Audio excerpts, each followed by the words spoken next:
مرحوم والدین کی طرف سے جو قربانی بعض اوقات ہم کرتے ہیں، اس پر ذرا وضاحت فرمائیں۔ ایک قربانی وہ ہے جو آپ اپنا واجب ادا کر رہے ہیں.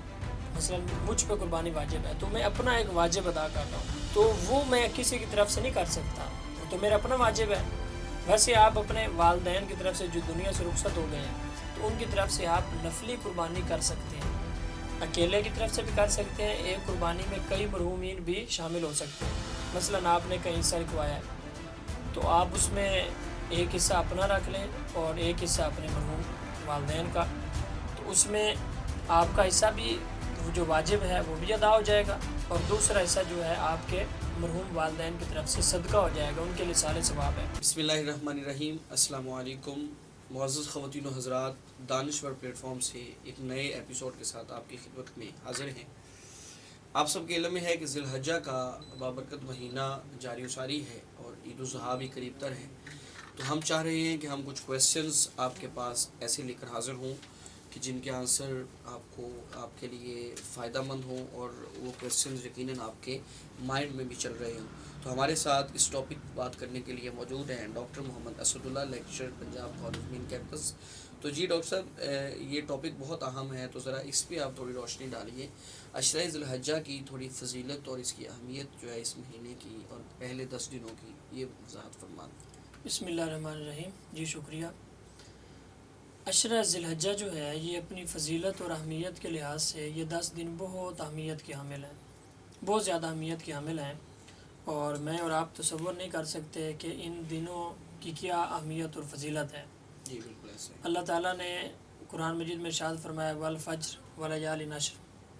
تو مفسرین کی ایک بڑی تعداد ہے، اکثریت ہے، وہ یہ کہتے ہیں کہ اللہ نے جن 10 راتوں کی قسم کھائی ہے دنوں کی، وہ یہی عشرہ ذی الحجہ کے 10 دن ہیں. اور پھر ایک حدیث ہے جس میں حضور صلی اللہ علیہ وآلہ وسلم نے ارشاد فرمایا کہ اللہ کے ہاں جتنے بھی دن ہیں سارے دنوں میں سب سے زیادہ فضیلت والے دن جو ہیں یہی 10 دن ہیں، اور کوئی ایسا عمل نہیں ہے جو باقی دنوں میں کیا جائے وہ ان سے زیادہ افضل ہو جو ان دنوں میں عمل کیا جائے گا. تو پوچھا گیا یا رسول اللہ کیا جہاد کرنا بھی؟ تو آپ نے فرمایا ہاں، جہاد سے بھی زیادہ افضل اعمال ہیں جو ان 10 دنوں میں کیے جائیں، حتیٰ کہ سوائے اس کے کہ کوئی شخص وہ جہاد پہ نکلے اور اپنا زادِ راہ سواری لے کر جائے، اور اس کا زادِ راہ سواری وہ بھی وہاں پہ کھپ جائے، لٹ جائے، اور وہ بھی شہید ہو جائے، یہ تو افضل ہے. اس کے علاوہ اگر وہ غازی بھی بن کے واپس لوٹتا ہے تو آپ نے فرمایا کہ اس سے بھی زیادہ فضیلت والے یہ 10 دن ہیں ان میں جو اعمال کیے جائیں گے. تو یہ اس لحاظ سے بہت زیادہ اہمیت کے 10 دن ہیں. تو ان 10 دنوں میں اعمال جو ہیں، ایک تو اس لحاظ سے جو فرائض ہیں ان کی پابندی کرنی چاہیے، یعنی جن 10 دنوں میں نفل عبادت کی اتنی فضیلت ہے تو فرائض کتنے اہمیت کے حامل ہوں گے. تو اس لیے یہ چیز ہمیں سمجھنی چاہیے کہ بعض اوقات ہم سمجھتے ہیں نا کہ جس طرح دن ہے تو سارے دن برابر نہیں ہیں. جمعہ جو ہے وہ سب سے افضل ہے، پھر 12 مہینے ہیں تو وہ برابر نہیں ہیں، ان میں رمضان کا مہینہ سب سے افضل ہے. تو یہ 10 دن جو ہیں ان کی جو اہمیت اور فضیلت ہے یہ اپنی فضیلت کے لحاظ سے سارے دنوں سے زیادہ افضل ہے. مثلا ان 10 دنوں میں یوم عرفہ آتا ہے، 9 ذی الحجہ کا دن. اس دن کے متعلق حضور صلی اللہ علیہ وسلم نے ارشاد فرمایا کہ جو بندہ 9 ذی الحجہ کا روزہ رکھتا ہے تو فرمایا کہ اللہ کی رحمت سے امید ہے کہ اس کے گزشتہ سارے سال کے گناہ معاف ہو جائیں گے. جی. تو یہ 9 ذی الحجہ کا روزہ رکھنا وہ بھی انہیں پہلے 10 دنوں میں آتا ہے. پھر قربانی جو شاعر اسلام میں سے ایک عظیم قربانی ہے، عظیم عمل ہے، وہ بھی انہیں 10 دنوں میں ہے. پھر 2 عیدیں ہیں سال میں، ان میں ایک عید بھی انہیں پہلے 10 دنوں میں ہے. پھر حج جو ہے جو ایک عظیم عبادت ہے اور اسلام کے بنیادی جو 5 پلر ہیں ان میں سے ایک پلر ہے، وہ بھی انہیں 10 دنوں میں سے ہے. یعنی یہ وہ اعمال ہیں. قربانی آپ جو واجب قربانی ہے وہ آپ کسی اور دن نہیں کر سکتے، انہی دنوں میں کریں گے. پہلے دن زیادہ افضل ہے، ویسے تو آپ 11-12 کو بھی کر سکتے ہیں. آپ جو 9 ذی الحجہ ہے، عرفہ کا دن ہے، اس دن روزہ جو آپ رکھیں گے جو اس کی فضیلت ہے وہ اور کسی دن کی نہیں ہے. حج جو ہے وہ آپ اس کے علاوہ کسی اور دن نہیں کر سکتے. تو حج جتنی بڑی عبادت وہ بھی پہلے 10 دنوں میں ہے. عرفہ کا روزہ جس کی اتنی فضیلت بتائی گئی ہے وہ بھی پہلے 10 دنوں میں ہے، اور پھر جو قربانی ہے جو اتنی بڑی عظیم عبادت ہے اور شعائر اسلام میں سے ہے وہ بھی نہیں پہلے 10 دنوں میں سے ہے۔ تو ان 10 دنوں کو اس طرح گزارنا چاہیے کہ یہ ضائع نہ ہوئیں، فرائض کا اہتمام کریں، اس کے ساتھ جو ہے باقی نوافل عبادات کرنی چاہیے۔ تو یہ بہت اہمیت اور فضیلت کے لحاظ سے بڑی اہمیت کی حامل ہے۔ بہت شکریہ جی، بہت اچھی وضاحت فرمائی۔ اچھا، مرحوم والدین کی طرف سے جو قربانی بعض اوقات ہم کرتے ہیں، اس پر ذرا وضاحت فرمائیں۔ قربانی کا جو اس حوالے سے ایک تصور ہے اس کو آپ ہمارے ناظرین اچھے طریقے سے سمجھ لیں کہ ایک قربانی وہ ہے جو آپ اپنا واجب ادا کر رہے ہیں۔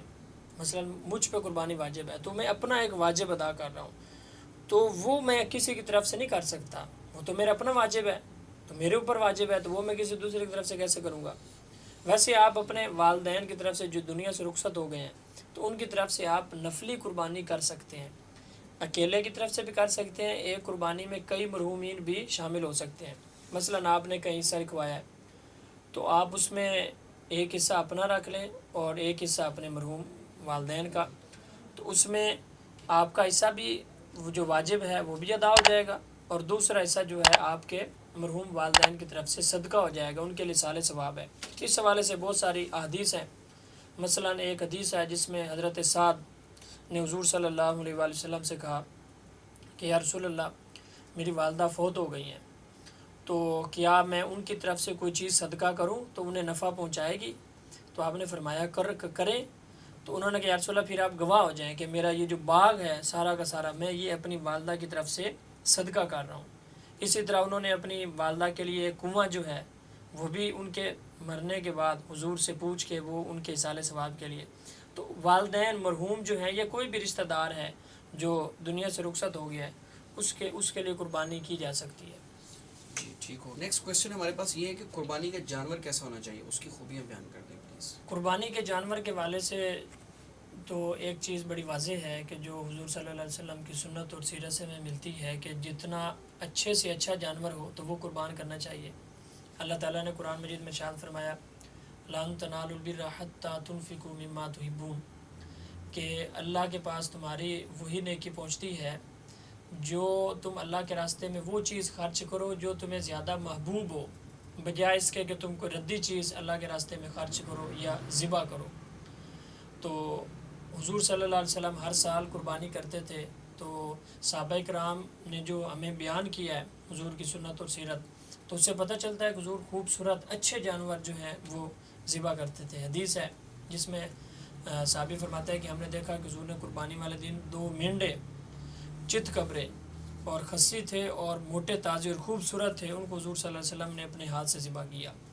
تو اس میں تو آپ کہہ لیں کہ موٹی سی بات ہے کہ جانور کے خصائص کیا ہونے چاہیے قربانی کے، وہ اچھا سے اچھا جتنا جو بھی اس کے اندر خصوصیت ہے تو ہر لحاظ سے اس کو دیکھنا چاہیے، گوشت کے لحاظ سے عمر اس کی پوری ہو، اور مطلب جو بھی اس کی خوبی ہو سکتی ہے، دیکھنے میں بھی اچھا ہو، گوشت کے لحاظ سے بھی اچھا ہو، تو اس کی قربانی کرنی چاہیے۔ لیکن کچھ جو جانور ممنوع ہیں جن کی قربانی جائز نہیں ہے وہ بھی وہ ظاہر ہے وہ تو حدیث میں منع کیا گیا ہے، جس حدیث میں حضور نے 4 جانوروں سے منع کیا ہے۔ فرمایا کہ 4 جانور ایسے ہیں ان کو قربان نہ کرو۔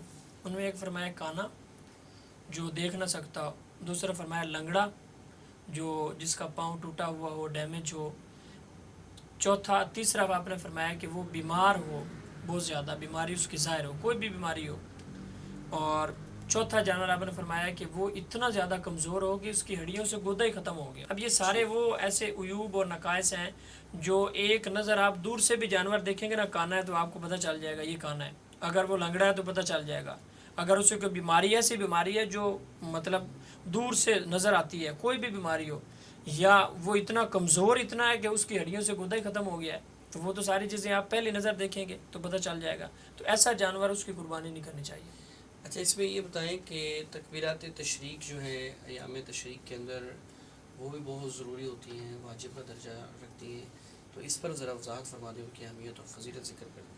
تکبیرات تشریق کے حوالے سے ایک بات ذہن میں رکھیں کہ یہ جو ایام تشریق ہیں یہ شروع ہو جاتے ہیں تو 7 تکبیرات بھی شروع ہو جاتی ہیں، اور ہر شخص پہ تکبیرات تشریق ہر نماز کے بعد کم از کم 1 مرتبہ کہنا